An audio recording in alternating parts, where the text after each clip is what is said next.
سلام علیکم دوستان. به همه معلومه که کانال پلات نیم خیلی کار نکیسه یکون سیم کارت قطعی برادر ما روی حال یافتیم.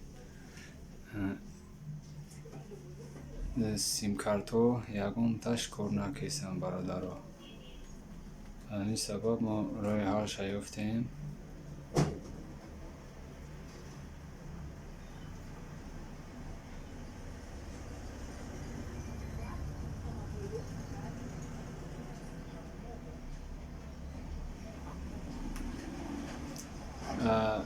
کانک نمیشوه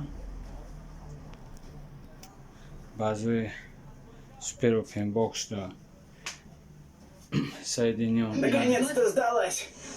Да, наверное, побежала обратно. На период. Правда, ما روی حال شیفتگیم واتساپ да بنویسیم بردارو همشا میفهمونیم. بفرمایید.